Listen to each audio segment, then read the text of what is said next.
That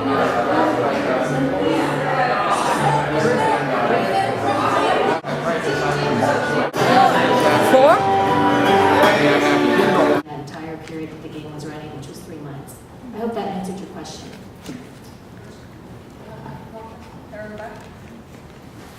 Yeah, I was just curious for Esther and Susan.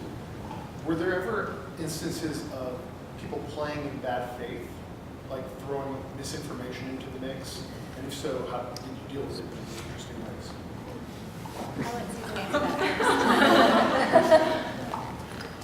I don't think actually in the Carol's Haunting we ever had anyone actually trying to play in bad faith. Now, I will say I've played other games, and you don't necessarily get people playing in bad faith. What you do is have people hacking into our system. And so I actually designed this game that was with Transmedia LA this past spring and summer called Miracle Mile Paradox. And when we were actually designing the platforms for that, one of our things is we kept trying to make it unhackable, because we know people, some of these people are so smart, they will write computer programs to try to hack into your passwords. And so I'd have to generate seriously random passwords for even just simple Twitter accounts, so people would not break in to the characters' accounts. That's actually more common in alternate reality gaming, are these really smart people breaking into your systems than actually playing in bad faith, is what I would say. I have a comment on that one. The day before we launched at Sundance, and one of the biggest components of pandemic was the security of the system. Somebody hacked into it and found out some information about it and started posting it on all the forums. So we had to quickly go and make some changes and get back on track. But yes, that's very common. So I would agree with the other two ladies. It's not so much bad faith, it's pure enthusiasm and a complete competitive nature for those who play this type of alternate reality game. And let's be very honest, it's a very niche group that actually gets that into the game, which is why there's always an argument within the community as to how feasible is this, right? Because commercially speaking, how much of your audience is going to get that engaged versus how much just want to consume good content. So there's always this balance about, and I think we touched on it in our talks, about how do you design this so that it satisfies that most rabid player who constantly needs that content feed, who constantly needs the challenges they need to uncover. They need to be first to the forum and to the community to introduce that new piece of content, or I cracked this puzzle. And how much do you put out there that just serves that passive audience who's happy to watch what's going on in terms of what the community is doing and in terms of what the story is doing. So my advice there is design for all three, right? Don't make it so that you have to be an active player to be able to consume the content.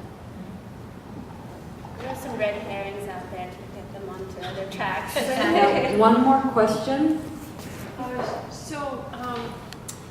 One of the interesting arenas in which media is merging and moving from platform to platform, sort of the whole core of transmedia, is in fandom and fan fiction at large. And of course, one of the tenets there is gifting and non-monetary exchanges and such. And I'm wondering, as professional producers, how you all are dealing with that, and if you could add any perspective for us on how your work intersects with fandom at large. When you say or transmedia, the use of and merger of the media platforms in fandom. I think I understand your question correctly, and if I do it, I would say for myself as a indie and non-profit or social cause producer, a lot of times we see exchanging of talents or services. Would that be like a collaborative consumption sort of concept where money doesn't change hands, but the project still gets done? So we have done a bit of that before to lower the cost for the creative project. Was that a question about co-creation, or is that a question about how do you introduce the concept of rewards within a transmedia experience or story? So, Esther, I would think that your perspective, particularly coming from a corporate standing there, is probably the most diagonal to fandom at large, with gifting and non-monetary exchange of content and creative expression. But I'm wondering at large, and this is probably a dead-end question now, but if there's anything else anybody wanted to it's sort of the dipolar opposite of creating the game for to post it on the store and collect your $1.99 for it, where people are really doing distributed creation of media and moving it from platform to platform, kind of throwing IPR right out the window as they go. You're talking, it sounds like what you're talking about is co-creation with your fans and allowing them to have room to write into the narrative, if not into the canon. And that's a big debate, and there's one that's been going on for several years from a legal perspective. From a brand perspective, you're right. Anything that was created within the world that we created for Pi Theory became essentially, it was created under Creative Commons, so yes, owned by Sun, but you could take those derivatives, they put it out there, and you can create based on it, but you couldn't monetize on it for a personal gain. So you couldn't take their assets and create t-shirts and then sell them on Cafe Press or something like that. There are really interesting things happening in co-creation right now, and one of the things that comes to mind for me is Clockwork Watch. Clockwork Watch, yeah. So they have this really interesting steampunk story going on that's created by Yoms. Yomi Ayani. And recently there was a post going around by Haley Moore, who is a transmedia artifact designer and creator. She created a subset of story underneath Clockwork Watch, and she put that through the Kickstarter program, and essentially she's creating an offset of stories that's based inside of the Clockwork Watch universe, where she's creating artifacts around that story. So that's something where she's benefiting from it as a co-creator within the universe, and according to exactly, but she's marketing for Clockwork, and it's all part of the universe. But this is something that another colleague and I, Scott Walker, talk a lot about from LA, because we do think that there is an opportunity within the story world communities that we build, where there could be a shared revenue. You could create a marketplace where people would create artifacts within that story world to share with one another, barter with one another, or sell. And there could be models built around that in terms of a rev share, or it could be sort of a rent of some sort within that marketplace of that world. And there would have to be some sort of curation system so that you don't have a bunch of people selling junk as well, but something that maintains the integrity of the world and the story and the characters. So I think that there's a lot of development there, and I think it's exciting, and definitely Clockwork Watch is one of those areas where I think some interesting progress is happening. So definitely we can continue talking and talking, but actually time has definitely run out. And there's still a few more items this evening before we completely break for networking and our ARG.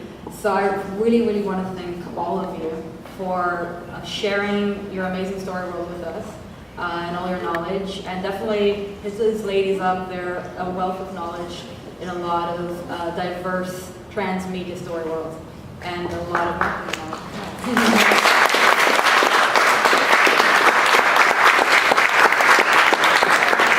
Before we wrap up, I've got a couple announcements. Oh, back. Let's go back. Let's go back. Yep. Can we just get, can we get our slides up? Oh, thank you, Justin, Jennifer.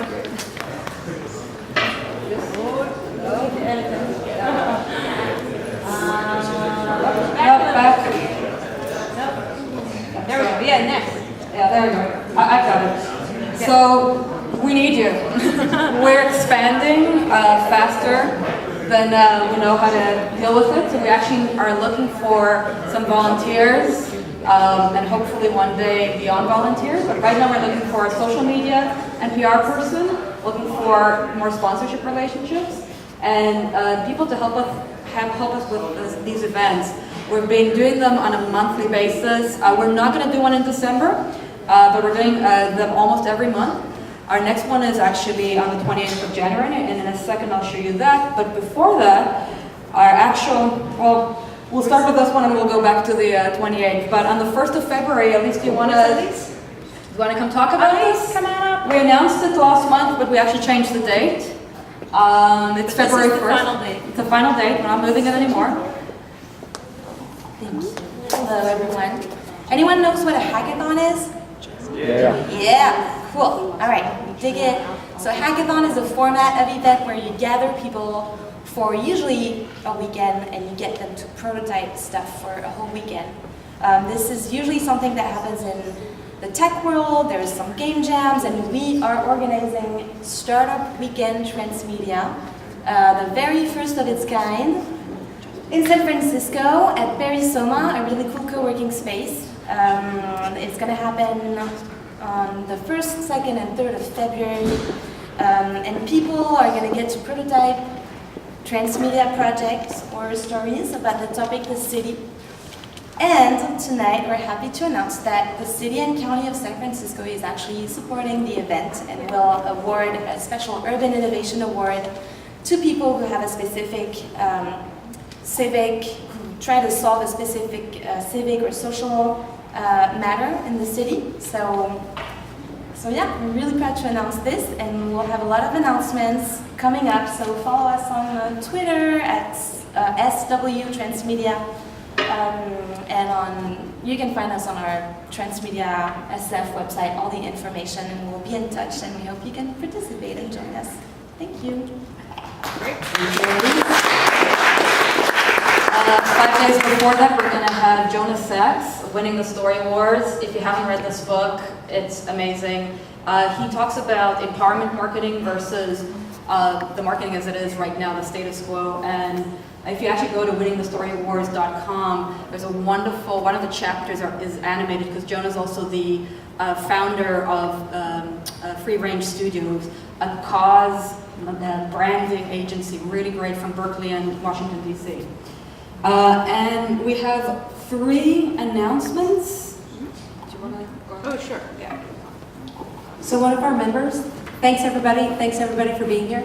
One of our members is launching a new iPhone game. It's actually going to be a Transmedia World. It's starting to launch on iOS, and we're currently looking for beta testers. So it's a kind of a mashup between Boggle and Scrabble and crosswords. It's got a story overlay that has Celtic myth and adventure. So anybody interested in being a beta tester, please come and see me. And we'll be launching an Indiegogo campaign soon too. Thanks very much.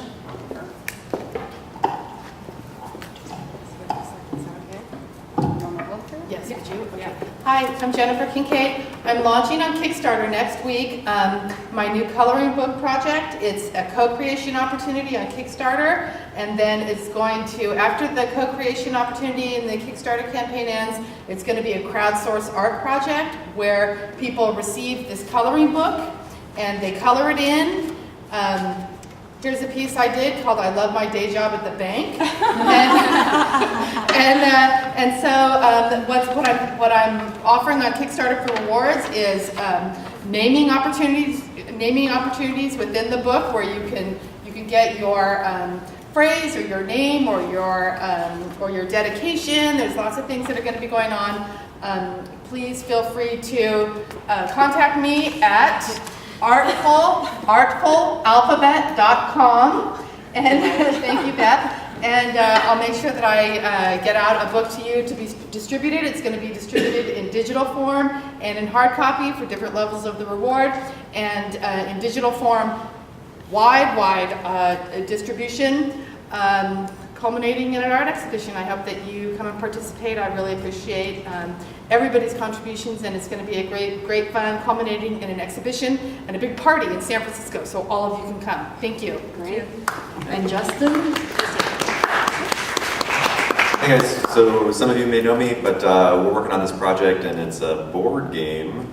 So I don't know who likes board games and being giant monsters smashing San Francisco, but if you do, I saw hands go up. maybe a hand. We're looking for testers, and so hopefully by the end of this week, we'll have some printable versions of the game that you can just take it home and play with your friends and let us know if it works, if it doesn't work, and it's all part of this kind of bigger world that we're putting together. But just email me at ismashsf@gmail. Yeah. Anyway, so. So our final this evening, before we let you go back to drinking and eating the rest of the food, Well, you can do this while you're drinking. and you can do eating the this rest while of you're the- drinking. Want to explain? Okay. All right. So I know some people aren't familiar with alternate reality games, so I actually designed one to be played in 15 minutes. Okay. So call this phone number. Okay. Now, if everyone calls a phone number all at the same time, it's going to be busy. So you may need to kind of space it out over the next like 5-10 minutes. Call this number. Do what you're asked to do, and you'll have a really kind of fun experience. All right. It's an experiment. It's run primarily through the software platform Conductor, which is what I'm working on right now. But you will be asked to take part in a covert op tonight in 15 minutes. All right. Anyway, enjoy. Thank you, everybody. And we will see you back on the 28th. We will probably launch that in about a week, but you'll know that because we are very vocal. And this is Transmedia stuff. I also wanted to thank, because this is our last event of the year, to thank some of our amazing people that are part of Transmedia stuff. Beth is my co-founder. Justin Othman. Where is Jim? Jim, Nikki, Elise, and all the other people who have been supporting us this year. This has been our first year, and we're coming back in January with a lot of events for you, a lot of different experiences beyond just this meetup. So, look on your emails because we will be sending them, and have a great night tonight. Thank you, everybody.